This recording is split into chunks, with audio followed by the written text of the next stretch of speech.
Each week, nearly a dozen movies are released theatrically. 40 films a month, more than 400 a year.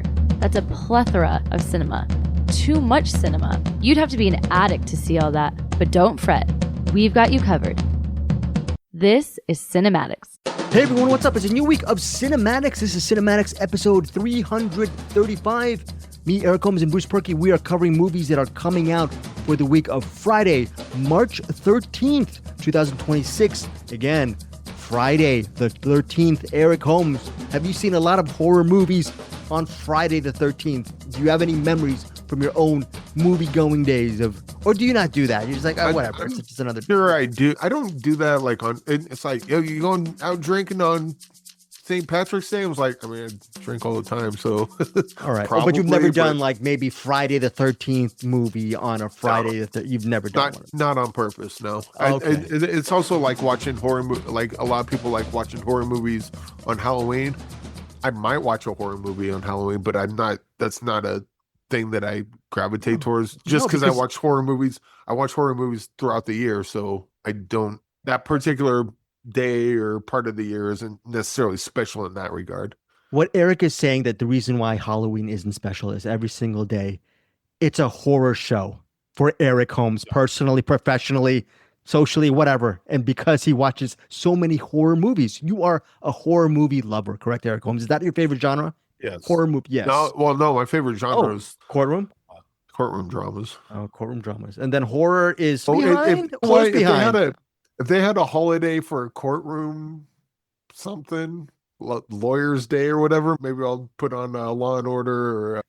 True or false, Eric Holmes' favorite courtroom drama is Jury Duty, 12 Angry Men, or Witness for the Prosecution, or none of the above. Eric Holmes, what is the answer to that? I'm assuming none of the above. Are any of these in your tops? I mean, Witness for the Prosecution. I like all of them. Okay. I like all. Jury Duty. You like Jury Duty as well? I've never seen Jury Duty.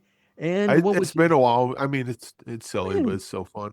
Would you consider A Few Good Men a courtroom drama because a part of it is the courtroom drama? Yeah. Okay, fair. Yeah. Okay. Night Falls in Manhattan. Remember that one episode we did on Find Your Film talking about Night Falls? That had some courtroom elements to it, a little bit, because it was about a lawyer, right?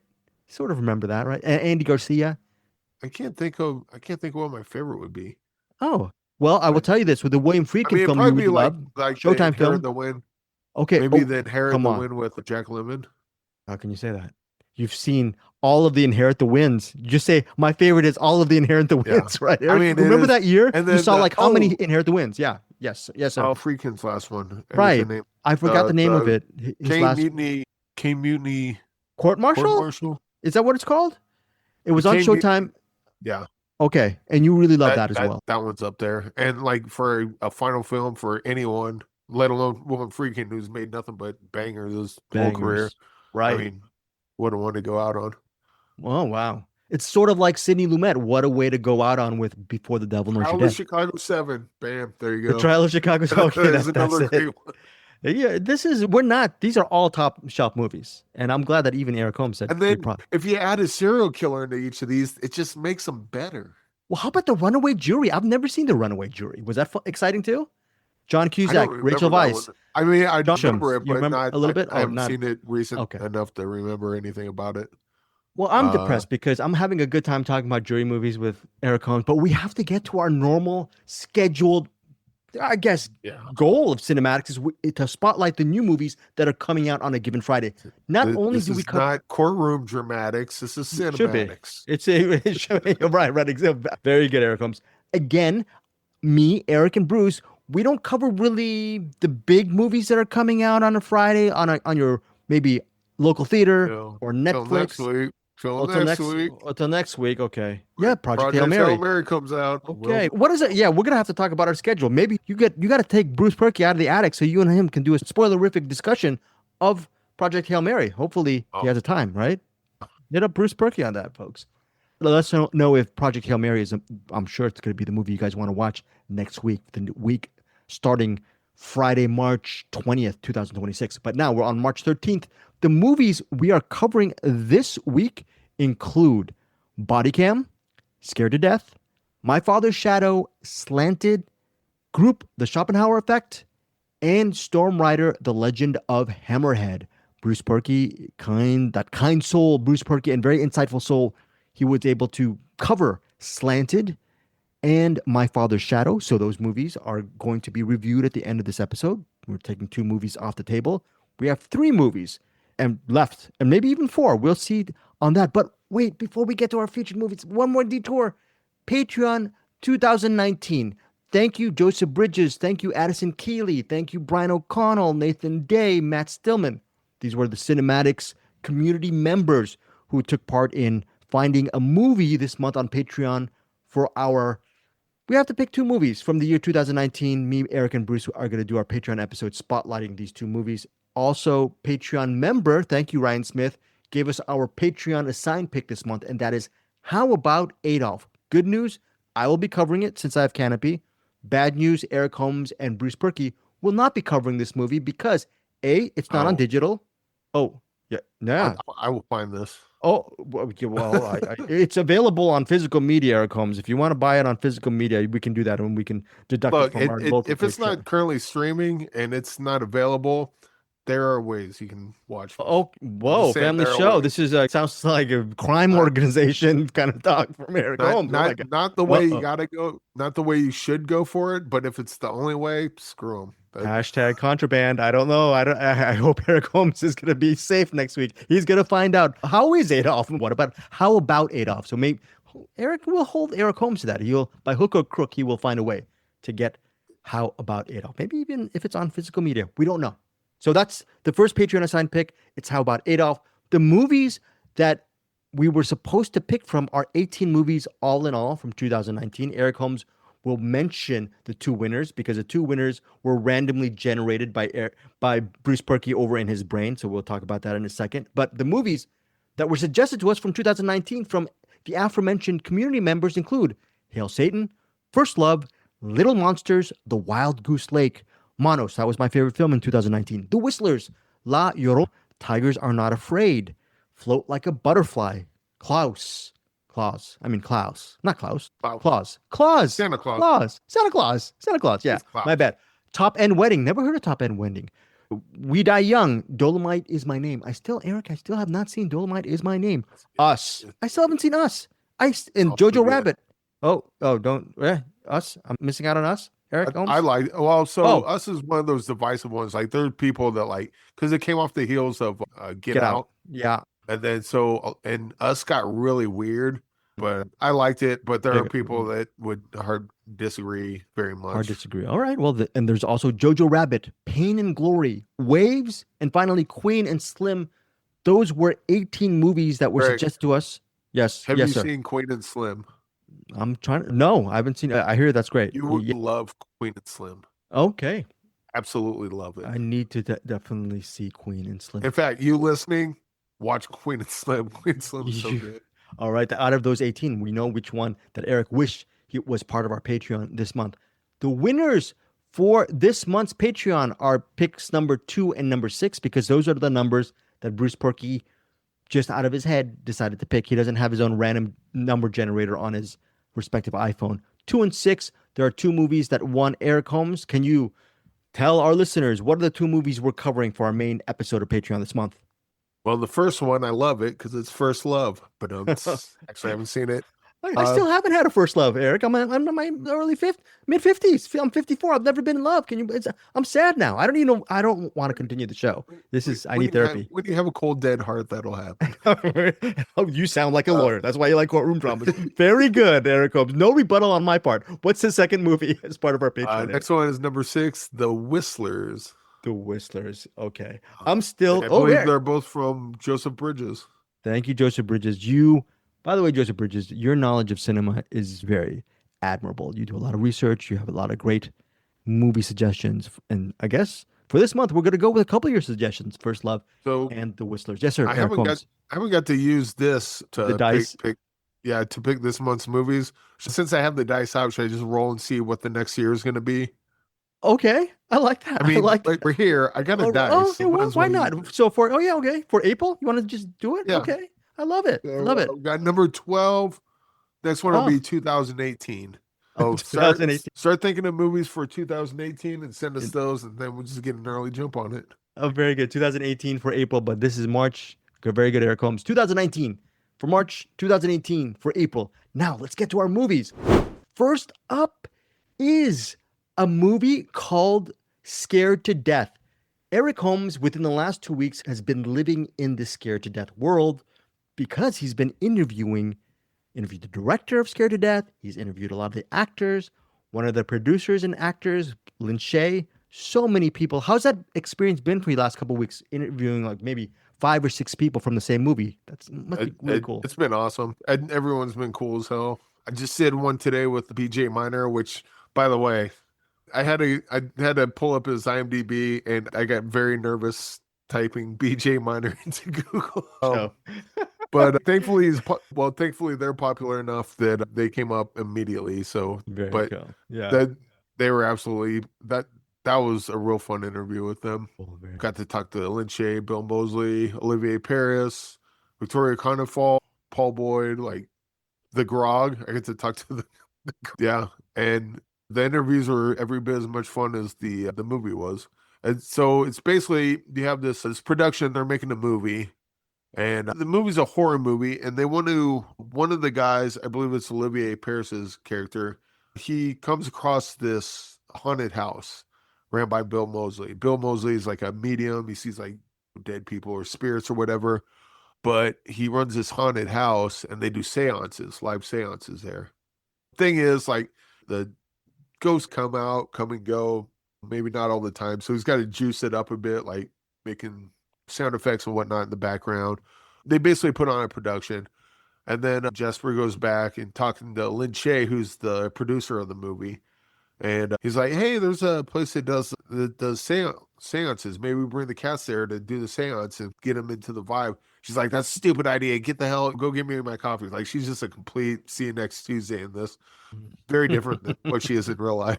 But at one point, they set the cast down and someone brings up seances like, oh, that'd be great to do a live seance. And this character is like, well, just so you know, I already scheduled a live seance. Meanwhile, Jasper's in the background. Oh, you son of a... Right. She's basically just cutting him off at the kneecaps, like at every turn. So eventually they go to the place where Bill Moseley is like running the thing. And Bill Moseley actually gives them a discount because Kurt Deimer, who plays the Grog, like this in-world, like iconic actor, horror icon or whatever, known as the Grog. And Bill Moseley is like a big fan of him. So, or Felix, Bill Moseley's character, Felix, is a big fan of him. So he gives them like a discount just if we can meet the Grog. So they all go there thinking they're going to do this seance. And then all of a sudden, like, the production goes off, the cheesy production that they have to simulate ghosts and spirits and stuff. But then stuff starts really happening, as you can imagine in a movie like this. And then people start to get scared to death. It's funny. It's gross Gory? sometimes. Okay. Yeah, but it's not. It's like kind of like an Evil Dead sort of thing, like, or probably closer to Army of Darkness, where it's like it can get gross or bloody or whatever, but it's not a scary movie. It's a horror comedy, is what it is. So it's got that kind of tone to it. How's the mixture of the horror comedy? Is it a seamless blend or is it discordant? It feels more, it goes back and forth. Sometimes there's got some parts that are creepy, but for the most part, it leans more on the comedy side. But it's just, hey, let's get some bloody stuff going on. There's a thing that happens to Lin Shaye that's, yeah, but I don't, there's too much to give away in this, but I don't even think that would matter because, like, I could probably just give away like everything, but it wouldn't ruin it because the movie's so fun. You're just along for the ride. I would say, yeah, if you like stuff like Army of Darkness, or it's not as detailed as something like Shaun of the Dead, but it has a similar tone to it where Shaun of the Dead's like, it's got its horror elements, but it's mostly a comedy. That's where this lives as well. Very good. And I like it. It's just Sounds very incredible amount interesting. of fun. And Okay. yeah, don't wait for October. Just watch it now. Because you It's can. It's on Friday the 13th. Well, Scared to Death, Friday the 13th. Yeah, in theaters, there you go. specifically March 13th.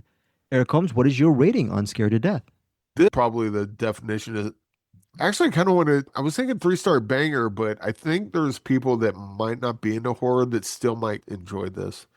Oh, so maybe So a 4-star. I'm torn between a 3-star banger and maybe a 4 stars. Go 4 So I'll stars, go. maybe. I'll go 3-star banger just because the Okay, grog's in 3-star. it. I love the Okay. grog, and Okay, so 3. It sounds weird. I'm bumping it up from a 4-star to a 3-star banger, but if you understand what that means, then that's kind of where we're at. Actually, Yeah, it's no, I'll just go 4 stars on this. good. I love it. 4 stars. Because 3-star banger is like a really good version of that genre, but it might not bring in it might not bring in people that are not a fan of that sort of thing. I think Scared to Death has potential to do that. All right, 4 stars So from they, Eric Holmes yeah. for Scared to Death. Also, I wanted to also mention that a couple of Eric's interviews with specifically Lin Shaye, Paul Boyd, Bill Moseley can be featured on our Cinematics podcast feed for our audio feed. It's available. And then I will also put up the videos on our Cinematics YouTube channel shortly as well. Eric's done so many interviews, credit to him the last couple of weeks, that again, like I said at the beginning, I'm finding it hard to catch up, to edit, and to upload.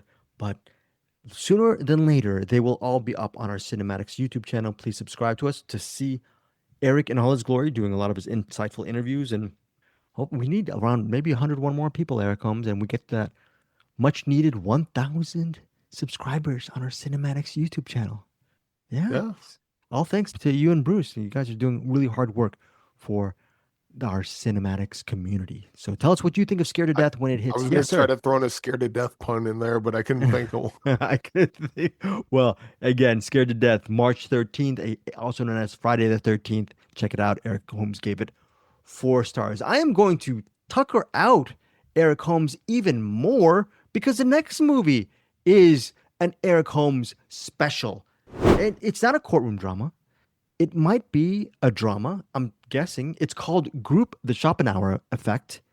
And the plot synopsis goes, quote, "The film explores what unfolds when 8 people commit to speaking, listening, resisting, projecting, and confronting one another within a therapeutic setting. The goal is increased self-awareness and an enhanced capacity to engage with those closest to us." That's amazing. This movie, it plays March 13th, again, Friday the 13th, through the 19th at New York City's Quad Cinema. And then there is a further expansion on March 20th in cities across North America. I did not write down who directed Group: The Schopenhauer Effect, but again... Alexis Lloyd. Thank you, Eric. Alexis Lloyd. That's another interview that Eric did that I have to put up. Can we stop this actual podcast? I have a lot of editing to do, Eric. Can I go now? Can you just start speaking? Can I put can I freeze my screen because my stupid DJ Osmo Pocket 3 always does that? And you can just start to. Anyways, great job, Eric. Group: The Schopenhauer Effect. I specifically requested a link today. I know you put the other link on our Google Doc. This looks like a very good movie, especially if you like hard-hitting confrontational dramas. What was this? How did this movie affect you? Is it worth a watch? So I wasn't quite sure I thought this was a documentary at first. Just someone went into a group therapy session with a camera. And then as it went on, I started noticing oh, wait, that person looks familiar. Where have I seen them before? Oh, wait, hold on, that person. And then one guy comes in that looked very familiar. And I'm like, oh, I know him from Newsroom. And then I started putting, I know them from Daniel Isn't Real. I know them from all these. They're they're not Tom Cruise kind of actors that you would recognize right away, but they're like the kind of character actors that you see in indie movies or stuff where it's like, oh, I know them from, just tickles the back of your head. So, but then it's still looking like a documentary. So I'm like, oh, okay, they just got these actors together and that it's just a bunch of character actors in a group therapy session. Then at one point, it was bugging the hell out of me, so I paused it, went on IMDb. Okay, this is not an actual group therapy session. This is dramatic improv.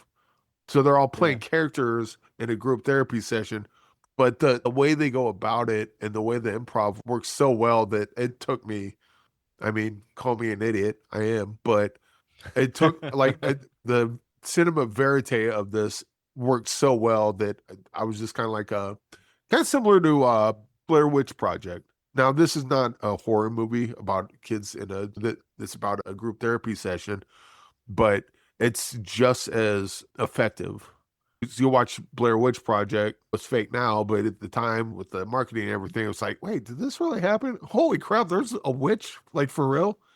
And then you find out, oh, okay, it was all BS. That's where I was with this. Like, it took me a while to figure out what it was. And then once I figured out what it was and I could ease into it, it's just really great movie, really excellent performances. I mean, the performances were so excellent, I didn't even know they were performances. I just thought they were people doing the things, which I guess if you're an actor, that's what you want to do.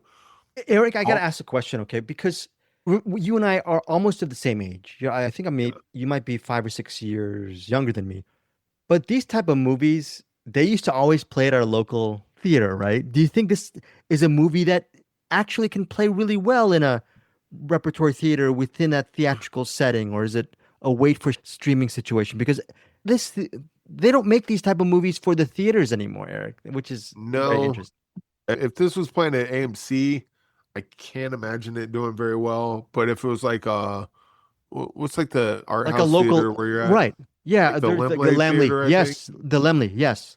That I think for like cinephiles, this would absolutely hit with them, Wow. especially with actors. I think actors watching this, they would just knock their socks off. I imagine. I'm not an actor, Mm. so I don't know what gets them off or not, but I imagine this would because it's also got kind of like Curb Gets Your them off Enthusiasm. creatively. Creatively, this is a family show. Great. Gets them off creatively, right? Yeah, No, but this looks like a very good movie. It feels it like, is. Eric, I'm gonna put words in your mouth right now, but is this a Eric? Well, Bruce loves this thing called cinematic gems. Is this a gem of a film? One Yeah, of these? Okay, yeah. good. So think of like Curb Your Enthusiasm. Like the comedy's on point, the acting's on point, but all they got to go on is like this is what the scene's gonna be. Go, and I think there's probably a little more to it than that. But for the most part, this is just. But they're not doing comedy. They're doing like really dramatic parts. So they talk about stuff. So let's see the name. Elliot Ziesel for Ezra played Dr. Ezra Hertzfeld. He's the guy. He's the psychologist or psychiatrist or whatever running the group therapy session. So he's the glue that holds the whole group together and is guiding the conversation, so to speak. And so you get people, there's funny parts here and there, but for the most part, these are people like bearing their souls. The characters like just letting all out they'll start off with like, how you doing? Pretty good. Are you? Because let's dig deep. It's like, oh, actually, no, this happened. It's like, yeah, but you said it that way. So why did you do that? Oh, I don't know. I think. And so they're really like there's a bunch of introspection in this. And then just Mm. to watch the characters go through that, and it feels so real, and you can see yourself in little bits of each one of these characters because it feels so real. It's like, oh, that character annoys me, but like I totally get it because I do that stuff too sometimes. Or like, oh, that character's angry, and I completely understand why because if I was in the position, I'd feel the same way. It's just it's cathartic to watch. It's amazing to watch the actors like be this real with each other and then just bear everything. Yeah, this is a fantastic movie. That's amazing. First of all, again, like Eric said, it's directed by Alexis Lloyd, if I'm not mistaken. And the New York dates, which again starts Friday, March 13th, they are specifically aligned with the quote, American Group Psychotherapy Association, AGPA, or AGPA, I don't know how to, again, American Group Psychotherapy Association. So very interesting maybe look on therapy, but it's not academic. It will probably also draw people in March 13th to the 19th at New York City's Quad Cinema, again with an expansion March 20th in cities across North America. Eric Holmes, your rating on Group, The Schopenhauer Effect. Oh, this is 6.9. Whoa. So this and Santa Zeta before Project even Hail Mary even comes out, we got a second one here that's vying for the top spot at the end of the year. That's amazing because 5 stars, I consider 5 stars high. Yes. And then Bruce Purkey goes on his rating, 5-star classic means Yeah. he means like that's an extra high. Yeah. So 5-star classic to Bruce Purkey is like 6.9 stars to you, right, Eric Holmes? Yeah. They are tantamount to each other, I suppose. Yeah. Okay, good to know. And we're not even halfway through March. And from my position, we got two just straight up bangers and another one probably coming next week. So That's why I say, Uh-oh. like, when I first reviewed Santa Zeta, I'm like, if this is not in my top 5 at the end of the year, it's going to be a great year. And already I got my top 2 like locked in. So, Oh wow, that's and very. we're just starting. We've just started, and there's still more year to. That Yeah. is puts me in a very good place, and I'm so well. I'm going to spoil this for you guys, Cinematics listeners, because you are a very faithful. I don't. I think I'll spoil it a little bit. I'll just say Eric's review of this movie is probably the most positive review in this entire episode. Bruce Purkey's around the corner, so it's a little bit of a mini spoiler, but I'm glad that we found, at least in this case, Eric found a really good gem to highly recommend to you guys to watch. If you're not in New York this weekend, please track this down for its upcoming dates on March 20th, and then Eric and I will do a good job to make sure we catch up with you guys and tell you, hey, this movie, we have to do a better job, me, you, and Bruce, and especially me, of whenever a movie's coming out to streaming. And I'll make sure that we do that, Eric, because we need to keep these indie movies in people's consciousness. Yes, Eric Holmes. There is Alexis Lloyd did a thing called Group, which is basically a lot of these same actors doing the way he described it in the interview was that was a trial run for this. Yeah. So that's already like you can find that on YouTube. It's called Group. Look up Group. Group Alexis Lloyd, and I'm sure it'll probably take Group you there. Alexis Lloyd, and then just it'll be a bunch of people sitting around in a room talking to each other. Watch that, and then if that kind of tickles your fancy, you'll get a pretty good idea of what to expect from this. And if you're like me, you'll love it. I could actually see some people watching this and just absolutely hating it, but not because it's bad, but like certain characters trigger them a certain way because there's like so much different sort of interactions and reactions and stuff to people in this that I could see people loving this as much as I do. I could see people, oh, they're just talking, I'm bored. I could see people being like, oh, I hate that character, therefore I hate this movie. Like there's any number of ways that people could take this. How was your interview with Alexis Lloyd? Was it insightful? I mean, what did you Yeah, I kind of wish we could have went a bit longer, but I have that said to me a lot. Family show. Yeah. Yeah, the way he put it Sorry, together. but see my stupid DJ Pocket Osmo. I tell a stupid joke. Here I am. I'm sorry, guys. Out of here. I hate this Osmo. This thing with my camera. Hold on. Sorry, Eric. So I'm gonna put the camera back. Come on, you bleeping family show. Can you see me almost now? Yep. Does it do it? Well, you sort of see me. Hold on. It's not. Is it a webcam? Is it a webcam? Yes, it is a webcam. Okay. Now we're back. Yes. Well, why not? Because I think this is the last movie that Eric Holmes did. I think there's one more movie that we have to get to. Is that the last movie you did this week, Eric Holmes? That you don't have any more to review? There's one more that we both saw, but yeah. Oh, right. Well, we'll get to that, and we'll get to Stormrider in a second. I'm just gonna pull an audible right now. If you want more information on the Schopenhauer Effect, the Schopenhauer Effect, why don't you get it from the horse's mouth? I mean, the horse in a great way. Alexis Lloyd. Here's the interview, his chat with Eric Holmes right now. I'm here with Alexis Lloyd, director, and I'm not sure if writer is the correct word, but I guess would be my first question because I'm watching this going, oh, okay, this is a documentary, and then I'm watching it.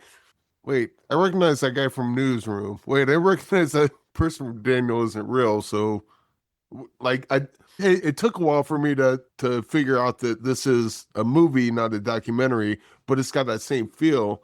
And then I read on that these are just actors and they have general ideas of what their characters are, but they're kind of writing this along as the movie's going along. Is that not quite, correct? But not far. So they're not writing it along because there was 3-4 months of preparation in terms of narrative. So yes, first of all, they're all real people, but they're really actors. One of them is not professionally an actor, and he's the psychotherapist. He's a psychoanalyst and a group leader who has been doing it for 40 years. And I wanted to have a real pro doing this as opposed to an actor playing a pro, because that's the one part that really cannot be, in a way, you need training for this. It's like being a professional musician. If you want to play free jazz, it's going to be really horrible if you only have done 3 months or 6 months of playing the trumpet. You really need a lot of technique, a lot of craft, a lot of talent, intelligence in order to do what Dr. Zeisel does, which is improvise in his own way. It doesn't mean that he is part of a work of fiction, but it's a work of fiction that I wanted to be as close to a form of using the form of documentaries. In a former life, I was involved with a film called The Blair Witch Project. So we are in tone, a very different kind of animal than the Blair Witch Project. But the fact of using the camera in a way that is not dissimilar to a documentary, cameraman, director of photography, Luc Geisbüller, did a lot of documentaries. He also worked on a film that was a major success called Borat, that played with the style of documentary, where you don't actually know who is an actor and who's not an actor in Borat. In the same way, when a number of films from the 70s actually played more with this form of using, the French call it CinemAddicts, combining non-professional actors with professional actors. And it doesn't mean that the non-professional actor doesn't become an actor, and it doesn't mean that the professional actors don't have real thoughts, real feelings when they are in the situation that we've created. So we created a situation that is narratively set as a structure where narrative beats, but what they have improvised are the dialogue. And I wanted to let them free to choose their words, to choose when they want to say it. Some lines of narratives came up, but mostly the lines of narrative was set ahead of the film.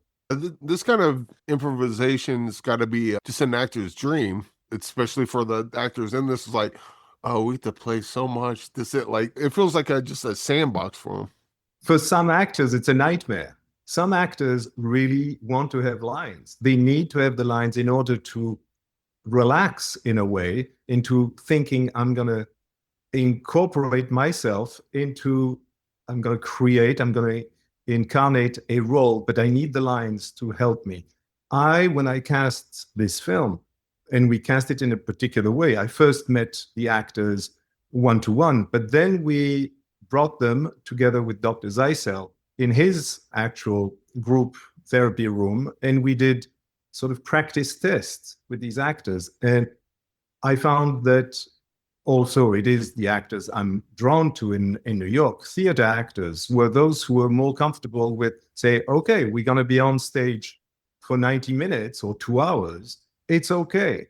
Of course, it's different than acting in a play where the dialogue, the lines are very set. The type of film that I'm interested in, which is really to push the boundaries of acting and of filmmaking by using improvisation, requires actors to fully incarnate their role, to be very real about their real thoughts, their real emotions, but to come with their words and come with the timing and see what bounces between the different characters. Yeah, one of the things I find especially interesting about this is because usually with improv, you think comedy, like people just get together and there's certainly some humor within this, but there's a lot of parts where people are just cutting deep at each other, and that's not, that kind of dramatic kind of setup isn't usually something you see in improv, and I think it works great in this. I think it's wonderful you mentioned this, because the tradition of improv is as old as theater, and some periods in history have been more open to it. In the Italian Renaissance, they had the commedia dell'arte. Some was comedy, but some was more drama. And once again, the films in the 70s who explored more improvisation, they really are open to exploring other tones, other depth. Frankly, a lot of moments, of special moments in our film, emotionally come from these moments where the actors are touching something that is real for them as an emotion, even if they created a character. And that reality goes deep. And when there are a group of them doing the same thing, it potentializes the process.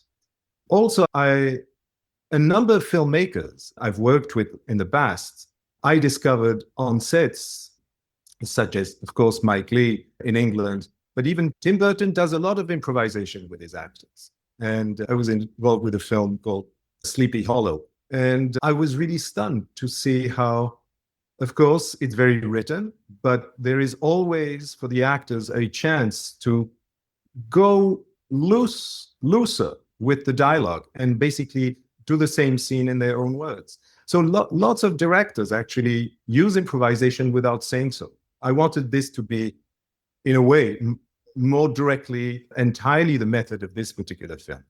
Yeah. Looking at the IMDb, there looks to be a thing called Group.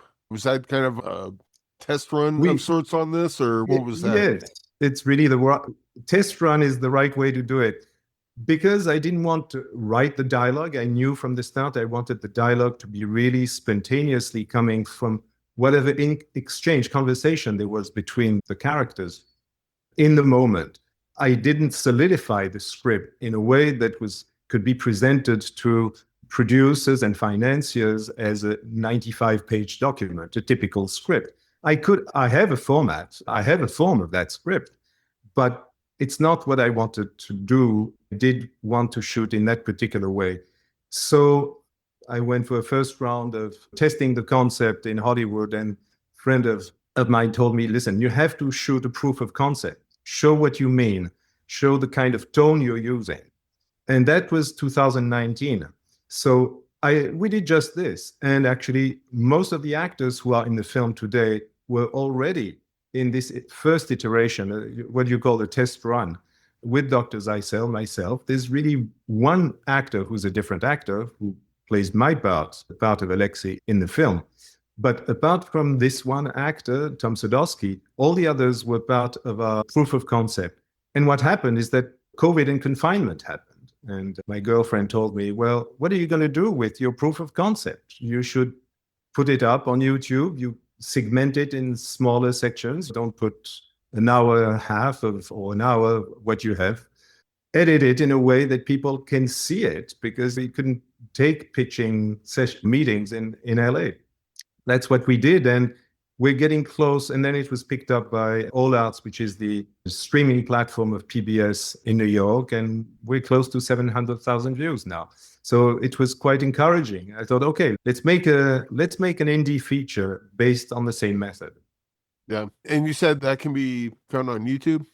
The web series is both on YouTube and All Arts. Yes, the PBS New York channel. Yeah, because I was thinking someone that hasn't seen this, that it seems like it would be a good primer for this. And in my case, who already saw this, I want to see more. So I'll probably go, once we're done here, I'll probably you're welcome.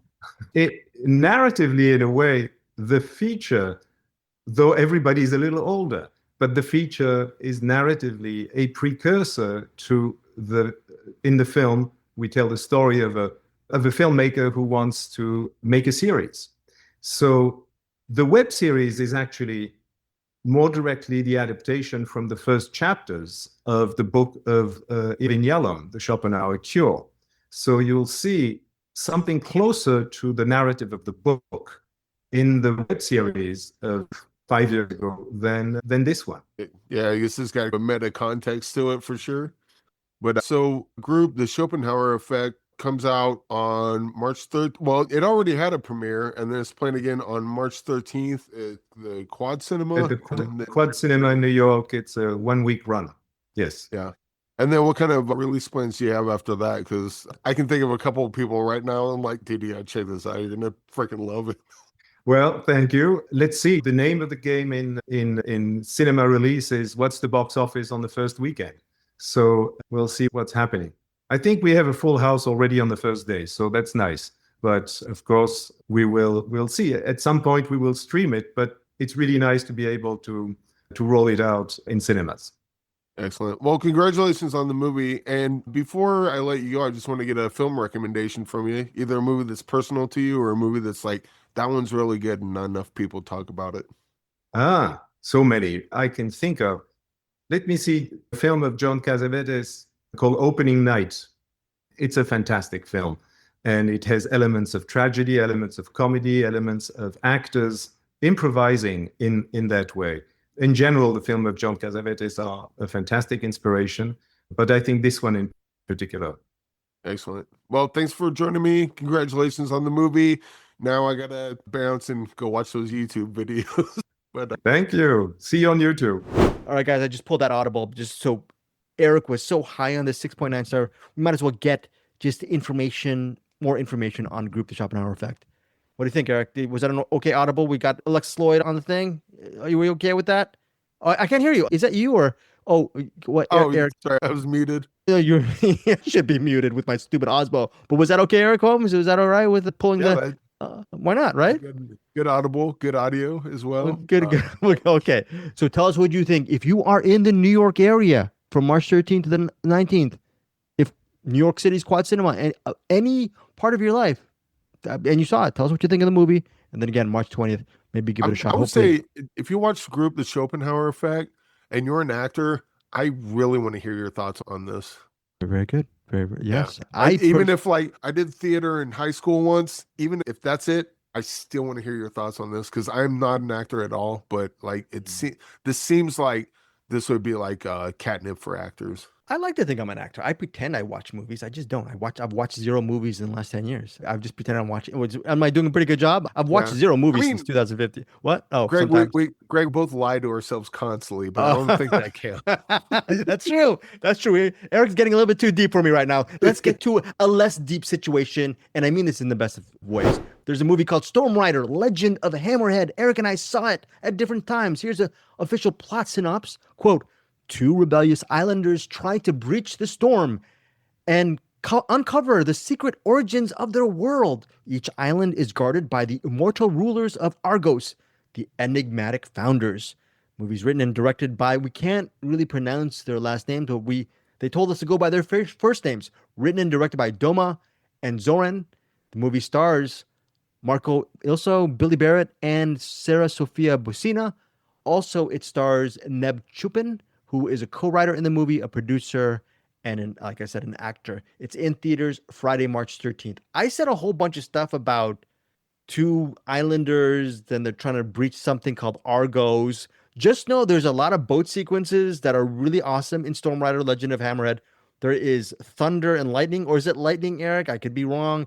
There is a lot of special effects in this movie. The people and the founders of Argos, they are keeping these islanders in these different islands under their thumb. And with this, I don't know if it's an annual race with a certain race. If these islanders lose their races, it puts the fate of their island in jeopardy. And then maybe the island. Yes, Eric. Basically, from what I remember, it's you do the race. And if you win the race, your island's not family destroyed. show. You're right. Right. Family show. So basically, you just want to win so your island is safe. And right. The weird thing is the people running the race is like, we're going to do this eventually anyway, but might as well make a game out of it. Right. Again, that's not a spoiler. It's just basically the way the politics work. This is a movie that's a fun movie, but it's also saying, well, the people over at Argos, known as the founders, their job is to put on this race, but behind that race, there's always going to be a loser. That loser are the people who are the representatives of the islands who lose. And a lot of these islands are ultimately destroyed for their natural resources which then go to the coffers and the energy to keep Argos thriving. And that's why Eric says, no matter what. Yeah, yes, sir. Also, as they're doing these boat races to keep their islands from being wrecked, there's always a storm coming. And so you have to avoid the storm, which maybe you can help me out there. That part I was a little confused by because there's people that go right for the storm. I'm guessing it's a shortcut, but it always messes with them. Right. And if you drive into the storm, you're basically of a Mad Max Fury Road. There's that sandstorm they drove into. It's don't do that. Yeah. And people into the storm wrecks them. The people who are some of the people who've tried to do that, maybe that's a sign of them rebelling against the common law or the people. They're overlords, and when you rebel like that and try to go right into the storm, your fate is probably sealed in a very bad way. We're saying all this plot stuff, but I think ultimately, Eric, since you've been doing all the heavy lifting of the reviewing, I will say this as far as my review. The actual villain who looks like he's cribbing off of Chris Walken is pretty funny. I thought the main bad guy is pretty interesting to watch, charismatic, and I liked his Christopher Walken riff. I don't know if you felt that way as well, but I think the big selling point regarding Stormrider Legend of Hammerhead is the racing sequence, the fact that this is an indie production, which is made for an X amount of dollars, okay? Even if it's made for more money than your average indie movie that plays in, I don't know, the Catskills or in Vegas or a few cities in the US. Maybe it might be more than that, but you compare this budget for Stormrider as opposed to a bigger budget. This should be $100 million movie. All right. But it's not. Let's just say, I'm not going to try to guess, Eric, how much his budget is, but let's just say it's very low. And for the resources that they had, Eric, this movie looks good. And yeah, I'm going to yield the floor to you regarding adding to some texture to that review, Eric. Yeah, so my biggest knock against this is the lore is almost too much, and I really wasn't following most of it. I'm here for the boat races because the boat races were awesome. The effects were awesome, and like you said, that I don't think they had much budget. Eric, And it's shot in Croatia. The locations look pretty. I mean, I'm not even talking about the effects. The actual locations where they shot looks really gorgeous too. Oh yeah, yeah. I think that helps because the filmmakers were just like, here's what we have. Here's our resources. Let's do this well. And then we'll try not to go too far outside of that, because once you try to go too far outside of that, it starts looking like bad green screen. It starts looking like bad CGI because we don't have enough time. Like this, they're like, this is what we have. This is what we're going to work with. And it works to great effect. Again, like the only knock against it is the kind of the story didn't really care too much, but the world itself was really cool. Yeah, very good world like building. the character designs of the costumes and the boats and all that look freaking cool as hell. How many times did you watch the movie, Eric, and go, "Oh, how did they do that?"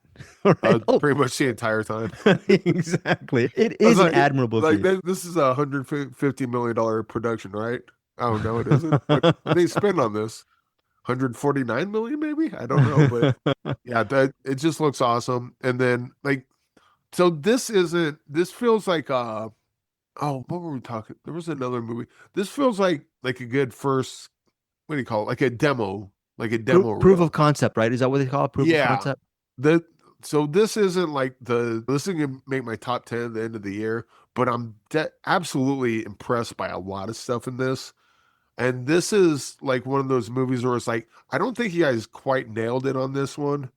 That sequel though, if this does well and they get more money and they can spend like maybe a little more time on the characters and the lore and make that kind of pop as much as the action scenes do. A sequel to what was that one that we just watched? It was like I know the one with Mila Jovovich. I forgot. Was it called World Breaker? Right, Eric? Is that the name of the movie? Exactly like that. It's like this is pretty good, and a lot of stuff you guys did amazing on this. But there's just like these little couple things that like I could see a sequel to this being like just way like head and shoulders better than this one, and this one's still really good. Eric, I'm going to say this. I love the production design. Everything you said, I co-sign with. My only gripe is, again, the characters were fine. I just wanted, like you said, a little bit more pop to the characters. The ending, I wanted it to go. There's a stereotypical ending, whether you're Western or sci-fi action film, is there's going to be a big showdown between the big bad and the big good. And I wanted that ultimate showdown.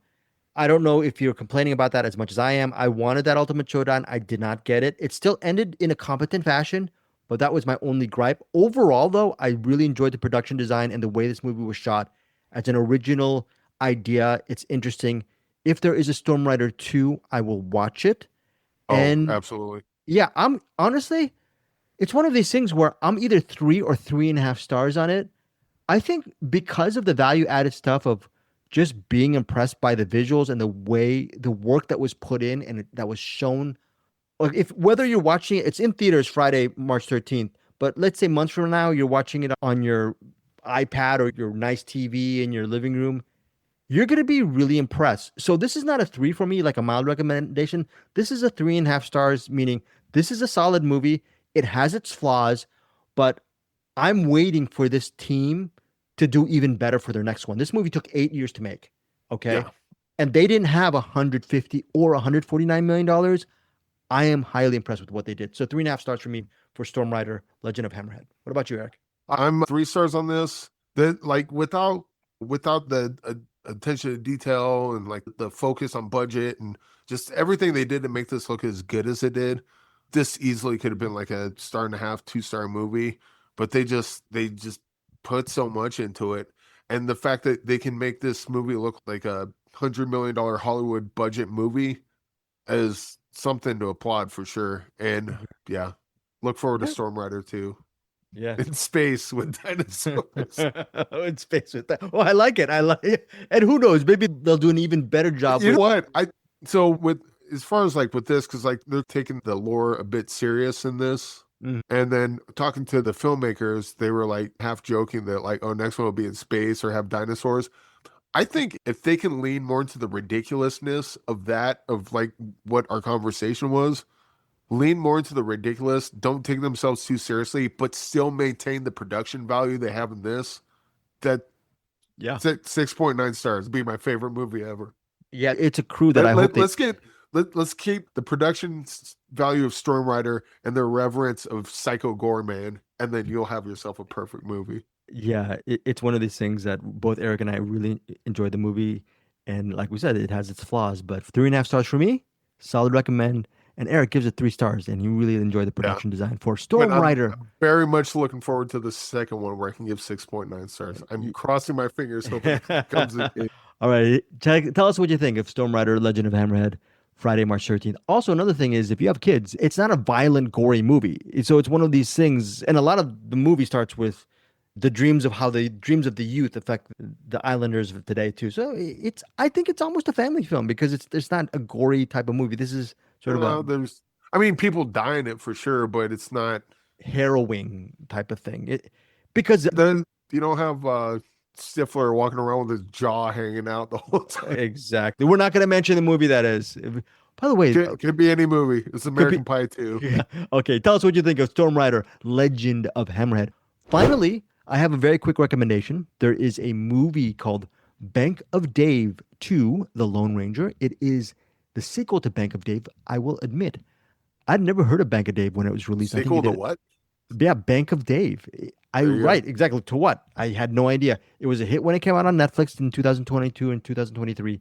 And it's inspired by the life of Dave Fishwick, who opened up his own quote-unquote bank in his hometown of Burnley in England, and he was loaning money to people, the Bank of Dave.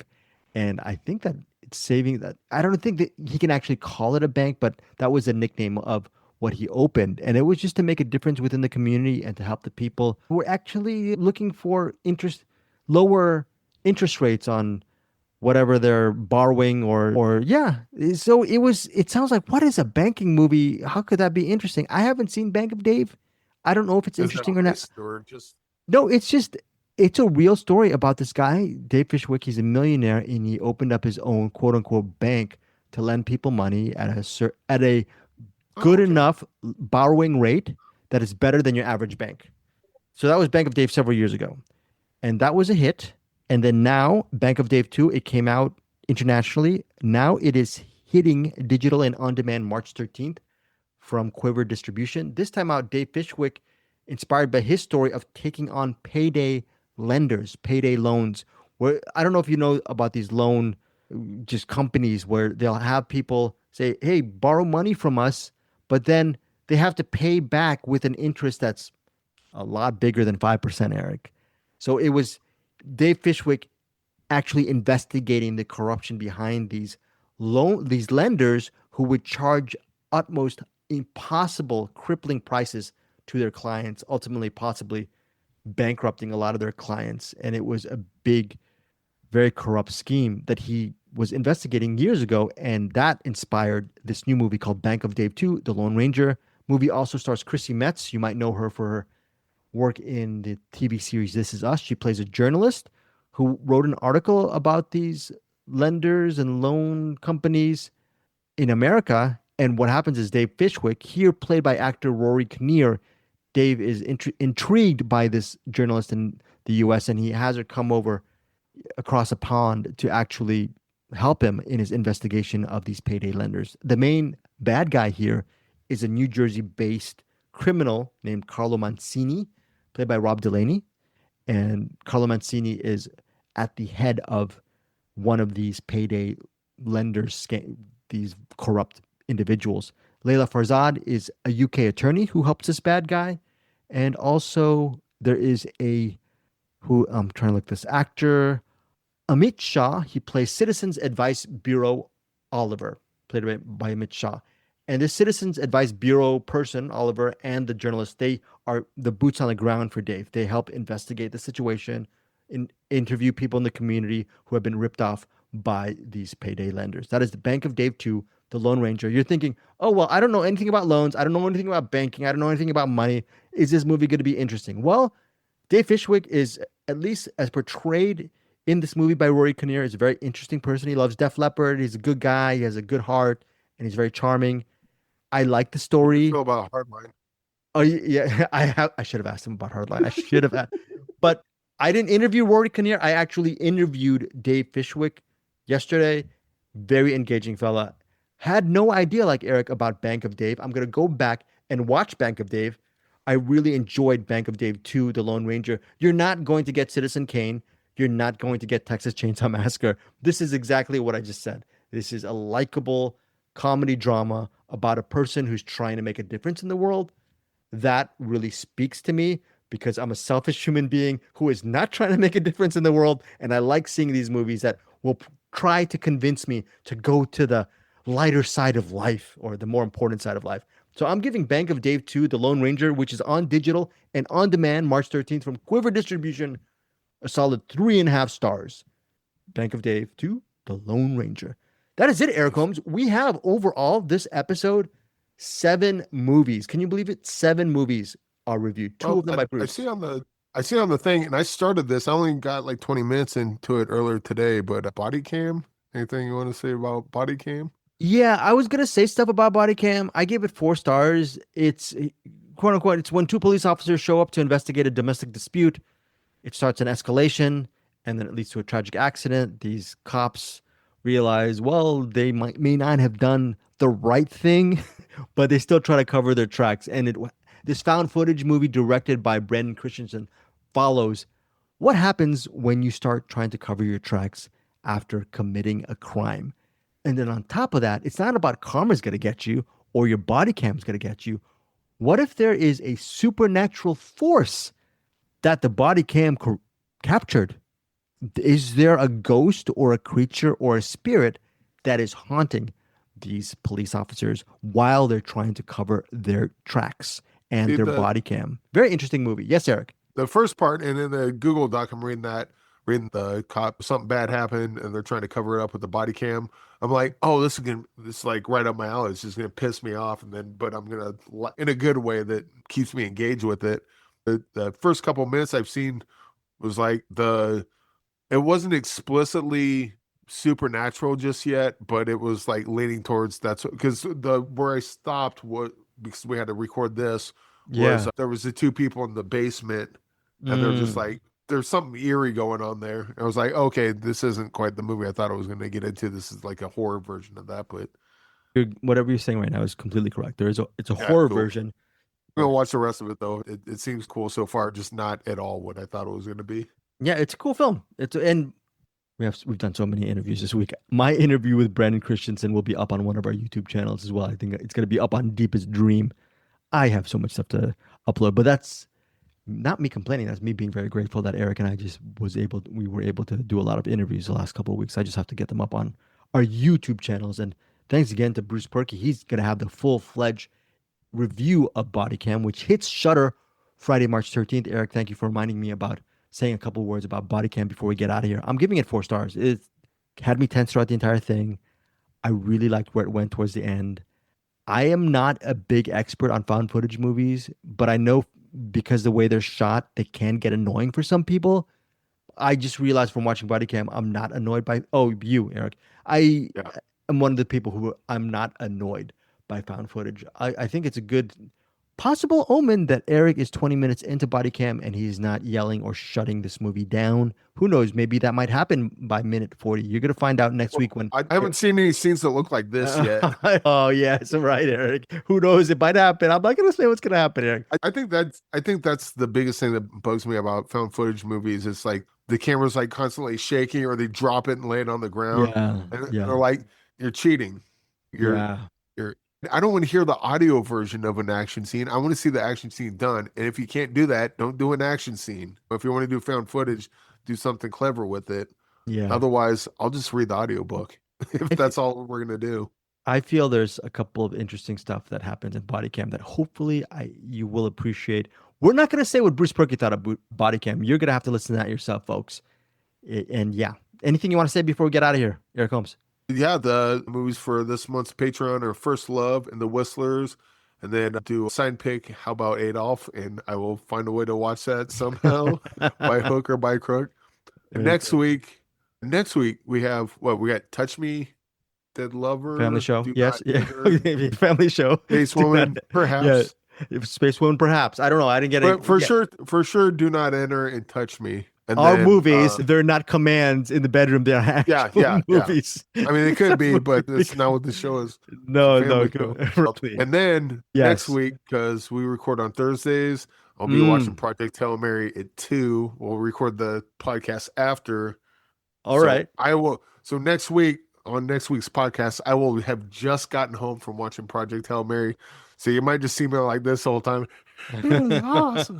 So you're going to talk about it, right? You're going to review it on Thursday then. Oh, yeah. Yeah. I'm going to be. Is that enough time for you to go to work, Eric? Project Hail Mary, and then it's going to have to work. It's going to have to. I've been waiting for this movie. And the last movie that got me, I was waiting even longer for, disappointed me. So I need to get that out of my head and something good into it. Okay, very good. Project Hail Mary. Although, Greg, I did watch Psycho Killer again. You did watch it again? Did it bump up? Was it a bump up for you? A little bit, slightly? Sort of? No, but I still want to watch it a third time. Oh, wow, that's so funny. This is like a movie that's like not good, but like I can't keep myself away from it, and I don't know why. A Psycho Killer, I can't quit. It's like bad heroin. You don't get that. You're not getting the high that you want, but it's still messing you up, and you keep doing it anyway. Okay, I've never done heroin, but I imagine that's the thing. When he meant heroin, he meant people like Miss Marvel and Wonder Woman. Heroin. The drug. Heroin. Exactly. I'm not gonna cut that. I'm gonna leave the drug in the comment. Psycho Killers. That it's becoming like, it went from such a disappointment. Now it's becoming like in my bones and part of me. And very good. I didn't love it, Greg. I didn't ask for this. I didn't ask for this kind of torture. Yeah, I'm getting scared, folks. Eric is becoming a Psycho Killer. So right. If I'm late to the podcast next week, it'll be because after Project Hail Mary, it's like, well, got to get home and do the podcast. Ooh, we're showing the Psycho Killer. All right, guys. I'm excited to see what Eric says about Project Hail Mary next week. Thank you for supporting us over at CinemAddicts. Most importantly, here's Bruce Purkey over at the CinemAttic. Hey, everybody. Welcome to another CinemAttic, the attic of cinema, where I crawl down from my little cell in the attic of Eric's house or apartment. Is he an apartment? I hardly even can tell. I've been in here so long, I don't even know what the outside looks like. I come down to talk about the movies I watched this week, mostly screeners, in this case, all screeners, and I have 3 for you. I have one called Bodycam. I also have one called My Father's Shadow, and then I have one called Slanted. So let's get to it. Okay, first up, we have Bodycam. Found footage from horror director Brandon Christensen. Now, you may not know that name, but I feel like Brandon Christensen's kind of been flying under the radar for a bit. The films I have seen from Brandon include Z, which is also a pretty good movie, and a little movie from last year called Night of the Reaper, which looked like a generic slasher clone with a skull-faced kind of mask and stuff like that. And I thought, okay, it's going to be just another generic slasher. And it surprisingly was a pretty cool movie. It had a kind of a scavenger hunt mode in it, which is unusual. And then it had a really interesting kind of a turn at the end of the movie that I think really set it above what it could have been. So that was a really cool one. To go look for Night of the Reaper if you like slasher movies and want to see something a little bit different. I think you'll enjoy it quite a bit. Now, I had high hopes going in for this. But right out of the gate, I'll say, unfortunately, Bodycam didn't do a whole lot new, in my opinion, and that is its biggest knock. It's well done. It's competent. It does all the things you want from a found footage movie. It's short, quick movie too. Basic concept is you have a couple officers, Officer Bryce, played by Sean Rogerson, and Officer Jackson, played by Jamie M. Callan. I can't read my own writing. This always happens to me. So sorry. Anyway, the two officers are out on the road doing their night tour of the city and doing their routes and all that kind of stuff. They get a call to this kind of a bad area of town, which you'd expect. Bad area of town, this rundown drug house, it looks like. There's like a lot of like drugged out people out front just hanging out. Obviously, it's a place where people gather and get whatever drugs they need. Is what it appears to be. And they're called out for some kind of a confrontation, some kind of a disturbance going on there. And they go in cautious, guns drawn. They split up, which is a weird, I think, tactic for a 2-officer team to split up in a house where they don't know their surroundings and it could be dangerous. But that's what they do. One goes upstairs, one goes downstairs. The one that goes downstairs into the basement is confronted by a seeming like a, unbalanced individual holding a baby. Behind them, or behind the officer in that basement, looks like a well in the basement. And then there's I think "Arise" is written on the wall or scrawled on the wall in paint or blood, maybe. And obviously it's a really weird situation. They tell the person to back away, stop coming forward, stop moving. And the officer ends up shooting the person and killing the person and the baby. And of course they're freaked out. They don't know what they're going to do. And the officer gets to their other officer, and the two of them are trying to decide how to deal with the situation. Of course, the logical thing would be to call it in and explain what happened and how it was an honest mistake. But in the climate and in the insanity of things, the cop is worried that they are going to be taken down and used as an example and probably at minimum lose their job, if not go to jail for a wrongful shooting. Even though we've seen it and it wasn't really a wrongful shooting, but whatever, no one's going to believe their thing. The climate's not going to allow that to happen. So that's the, I guess, narrative tension of the situation where they've got to try to get out of the situation. Of course, being a found footage in a situation I've already described, things aren't as they seem. And if you've seen even the most basic horror story, or if you've seen a Simpsons Treehouse of Horror, you would know that a place with a well in the basement with blood scrawled letters on the wall probably has some kind of a evil going on there of some sort. So really the whole night is just this kind of found footage version. Once again, it's on they're mostly on their Bodycam, as you might guess, because it's called Bodycam, which is a good concept, a good basic concept for a found footage movie, being from the Bodycam point of view. That's easy, kind of a layup sort of a scenario. But you would think the rest of the movie, they're going to basically be trying to figure out how to get out of the situation, how to avoid getting in trouble, but also uncover the mystery of what is going on, because things don't seem to be as they look. And as you might guess, there's some sort of evil. Maybe some of the people around there are involved with the evil. And maybe our police are going to continue to go down the rabbit hole and have to encounter whatever's happening. And that's basically it. If you've seen if you've seen any amount of found footage movies in the last 30, 20 years, because it's been almost 30 years now, they've been a big thing, 25 at least. If you've seen any of them, you know how these play out and you know where it's probably going, at least in the general broad strokes. And unfortunately for me, this movie doesn't veer away from what you would expect very much. I mean, it's well done. Like I said, it's well done. The two main cops are good actors. They hold it down. The basic presentation and format is, I wouldn't say it's slick or really polished. It's appropriately lo-fi. It's lo-fi to the extent that it's mostly like body cam footage and stuff like that. So it feels a bit of a throwback in that sense. And I can appreciate that aspect of it, that it has a pure approach to giving us exactly what found footage has and traditionally been. Although for something like this, you want it to go outside the box a little more. You want it to do something a little more unexpected. You want it to be daring. This really, in a lot of ways, just feels like an extended VHS segment. And it's not as good as some of those VHS segments, which are generally 20 minutes long instead of 85 minutes long or however long this is.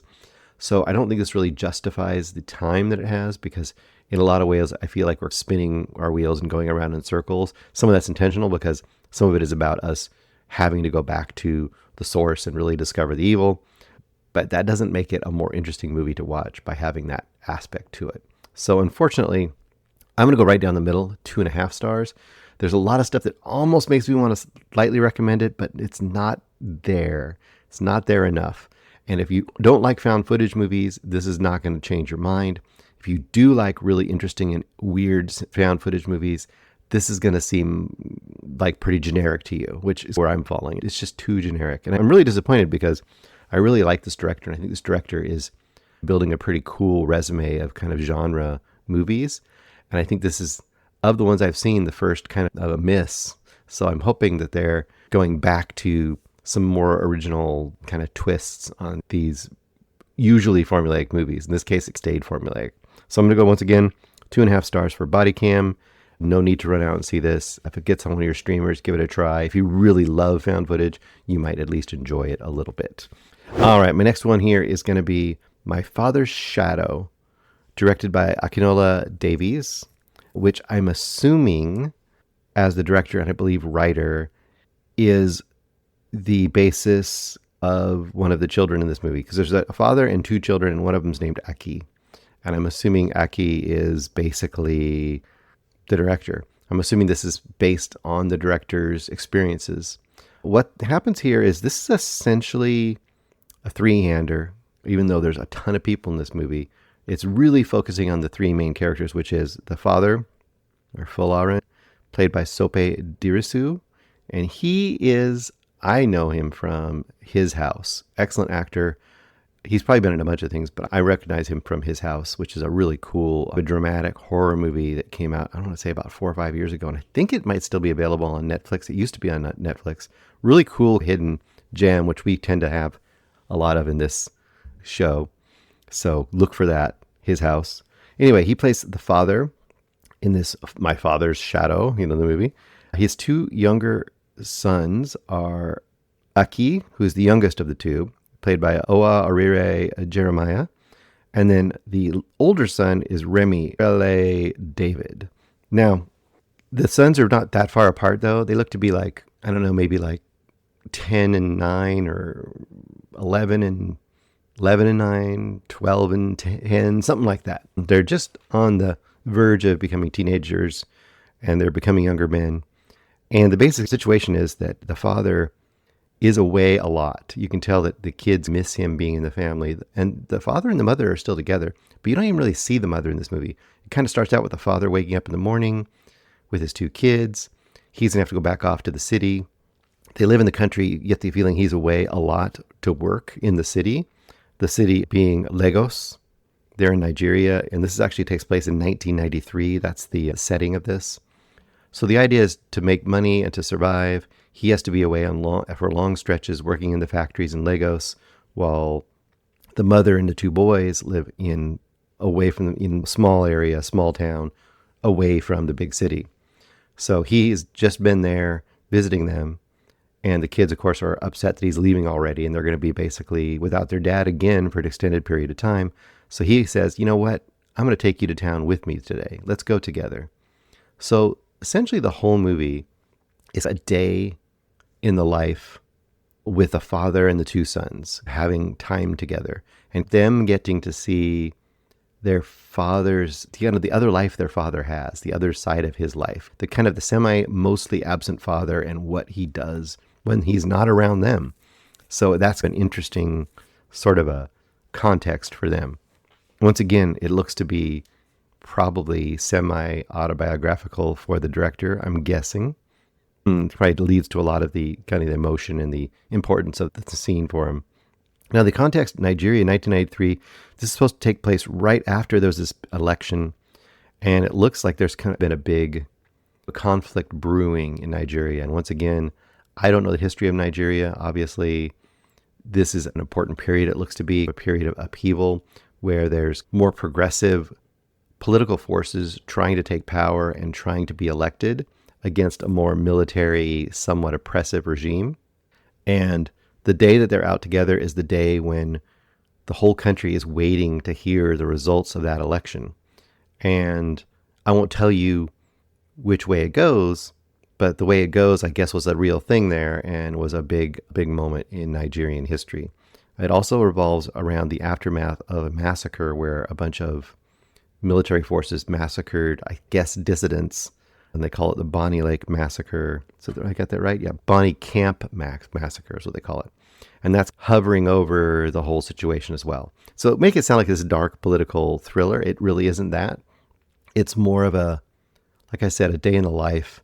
And this is much more of, in some sense, a hangout movie than it is a plot-driven movie. So if you imagine, here you are with these kids in this time with their dad, just like the kids, we're discovering what Lagos in 1993 looks like from the ground level, like what it is to get food there, what are the people like, what is the activity like there, what is it like to work there, like who are the people he knows outside of his family life way back in the country, what is it like how is he considered, is he a well-liked person in the other world, and how do the kids deal with this? Like, once again, there's this kind of feeling that the kids are very happy to be with their dad for a day, and they're really hanging on to that moment. But there's also a lingering sadness to it, and that they don't get this kind of time with their dad very often, and that you feel like they're trying to hang on to every moment they can during this short day with their father that we're experiencing, pretty much from morning until the end of the night. That's a whole movie. So the strength and or weakness of this movie is going to really lie on how you experience these kind of movies. How do you like a movie where basically you are just experiencing the world around you through the eyes of these kids and through the experience with their dad? And can you enjoy that versus do you want there to be a plot? Do you want there to be like a conflict other than, like I said, there's this looming threat of possible upheaval within the political system of the world that they're in. Once again, that's more just a background noise as opposed to the actual events of the movie. I think there's moments in this movie that are just really genuine. And I feel like this is the kind of movie, if you had grown up or lived in Nigeria or Africa, probably somewhat. I mean, I'm sure it changes all over the place in Africa, but especially Nigeria. If you had been in that area during that time period, this is probably going to hold a ton more weight and emotional impact, because there's going to be a level of nostalgia and a level of seeing the world that you miss or knew, or maybe you don't miss it. Maybe it was a terrible time and you're glad not to have been in it, but it holds emotional impact for you either way. So in that aspect, as a totally disjointed person from that world, I would definitely had a harder time accessing it. But I think even if I couldn't access some of those details, they felt genuine to me from the outside. They felt real. They also, just the kind of universal aspects of a child really wanting to hang on to those whatever moments you can have with your parent, especially a parent who seems to be often absent. I think that stuff, of course, can resonate with anyone who's had some sort of, especially parental relationship that's like that, or a relationship with your kid that's like that, if you're the parent that's doing it. Either way, I could see that being super impactful for a lot of people. And it just, like I said, it feels genuine. There's kind of almost like a lazy Sunday vibe to a lot of this. But like I said, there's always that hovering tension of things could go awry, and just the kids could be separated from their dad at any moment. You kind of get that feeling too. So all that's done really well. The kids are played really well. They seem like they could be real brothers. Who knows? I mean, if they're just little actors, they do a great job. And of course, the main role of Folaran, played by Sope Dirisu. He's amazing as always, according to the two movies I've seen him in. So once again, I like this movie. I think it's really solid. I think I would love this movie if some of those other aspects were there for me. I don't have quite the parental issues that they have here, so that doesn't really strike me in my heart, although it feels well done here. And definitely the nostalgia or the lost days in Africa aren't a personal influence on my life. So, but with all that not being there, I still think I'm going to go 3.5 stars for My Father's Shadow. I think it's really well done. And like I said, this movie I think could easily go up to a much higher rating for people who have those other aspects in their life that will be tapped into by this movie and probably have a deeper emotional effect for a lot of people. The only people I think would not be recommended to watch or to enjoy My Father's Shadow would be people who just do not like very non-plot movies. If they only want movies with strong plots, then this movie is not going to be for them. If they can't have these kind of hangout, day in life kind of movies, then that would be the kind of people who probably should steer clear from this. So My Father's Shadow, I would go 3.5 stars. Solid movie, on the verge of great movie. For me, not quite too great yet. All right, and last up, I've got Slanted by Amy Wang. As a writer and director, I do believe, if I wrote down correctly. Our main actors in here are Joan. She's a young girl, played by Shirley Chen. You have Joe, which I'll explain who Joe is, played by McKenna Grace. You might know McKenna Grace. She's rising right now. I think she's getting a lot more attention and has the possibility to just break out, I think, pretty soon here.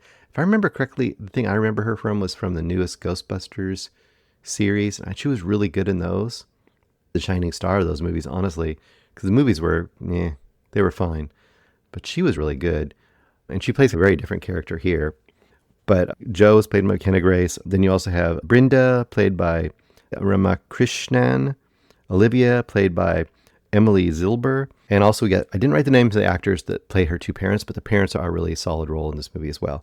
Basic concept here is it's being marketed as a young adult version of The Substance, which I guess on its most superficial level, which is appropriate, on its most superficial level, I guess there are aspects that are similar to that. When I tell you the concept here, you'll see like why, but it really isn't that at all. This is not going for gross out body horror. There's tiny bits of body horror elements here, but not much.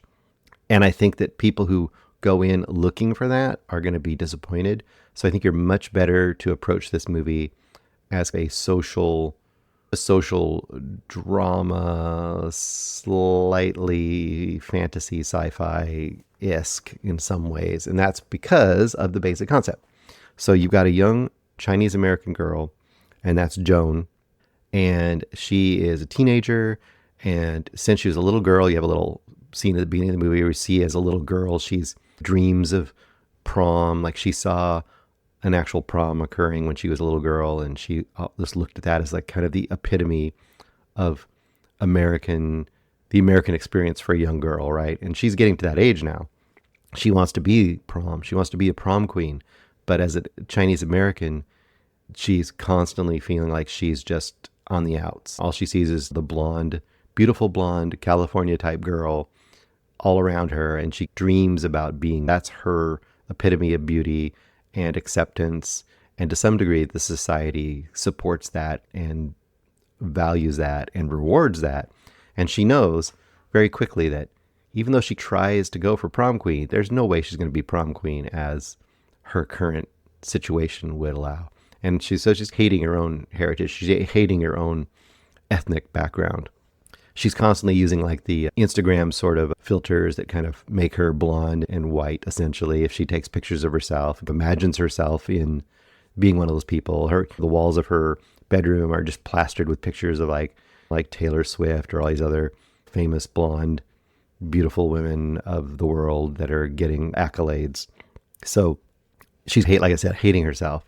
And she starts getting random texts from this company. Like she's obviously been targeted by the algorithm, probably because she uses this filter so much that it's saying like, so we have a special one-time deal. Come in. We know you'd be a great one to come and enjoy our services. And the company is Ethnos Inc.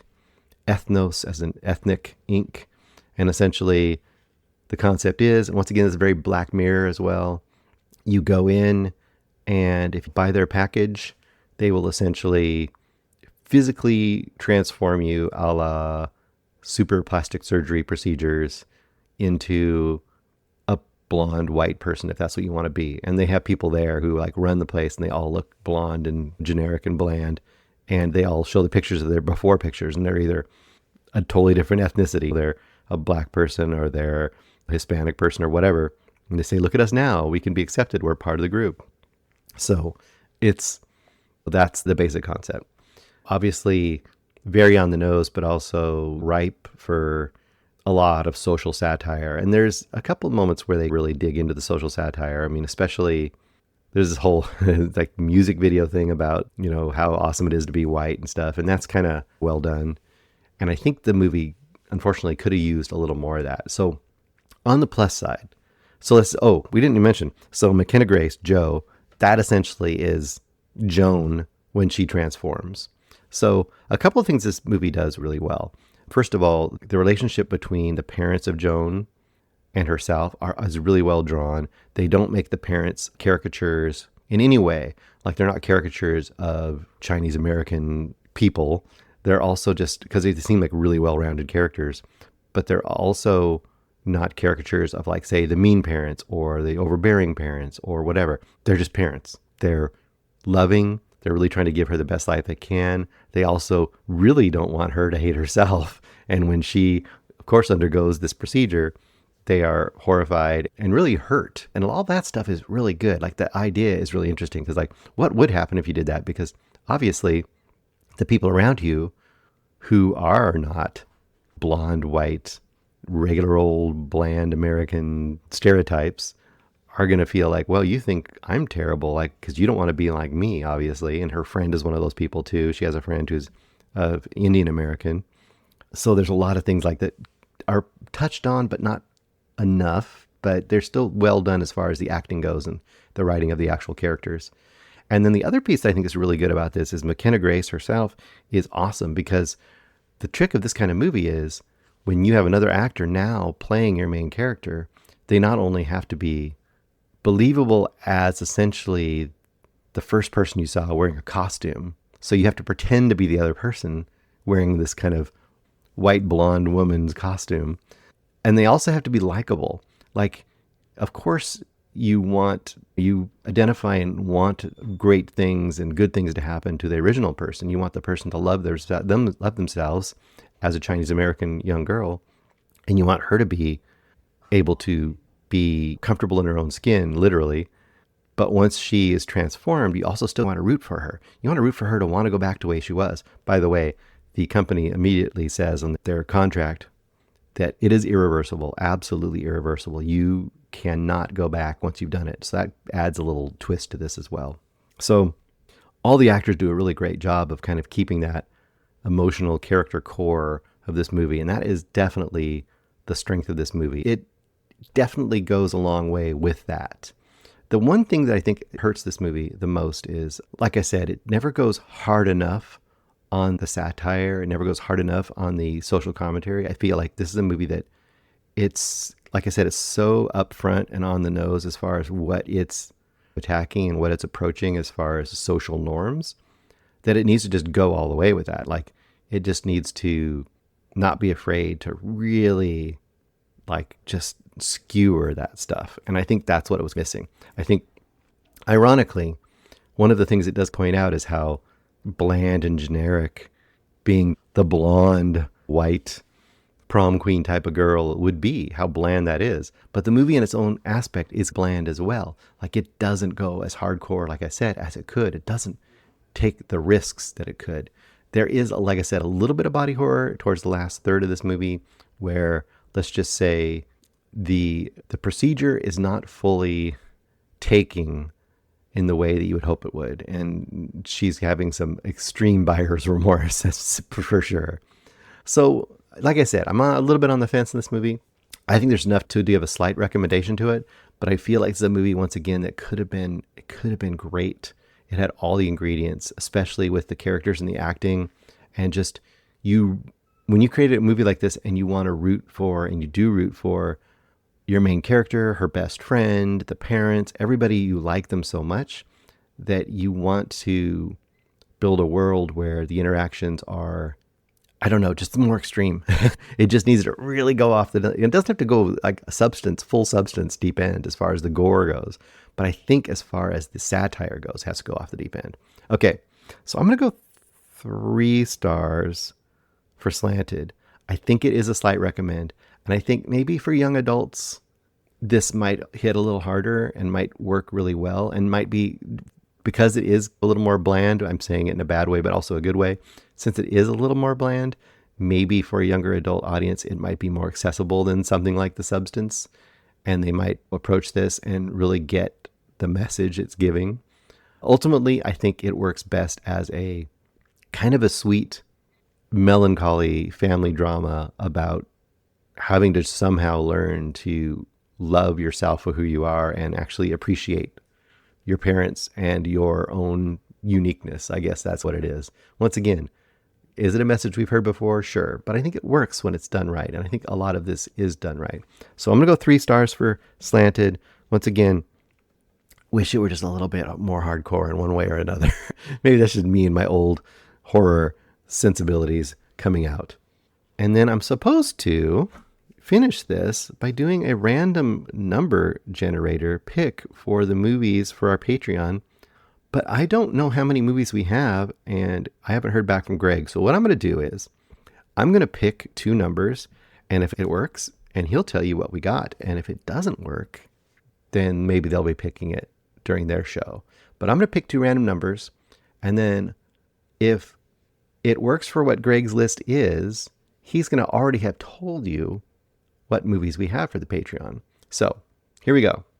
The numbers I pick for our Patreon episode are going to be 2 and 6. I hope we got some good ones. 2 and 6. That's what we've got. All right, everybody. I know it's a pretty quick week this week. Unfortunately, none of the movies really hit me, bowled me over, but none of them were terrible. So that's going to be the silver lining for this week. And I would say of the movies we had, either Slanted or My Father's Shadow could be your cup of tea, and definitely wouldn't be a terrible time at the movies. They're just to me, they just don't blow me away. Okay, that is all I have for this week. I know we have some interesting things coming up next week. I can't quite tell you yet what those are, but there's definitely some unique ones coming up. All right, everybody, I'm going to be out of here, and per usual, ice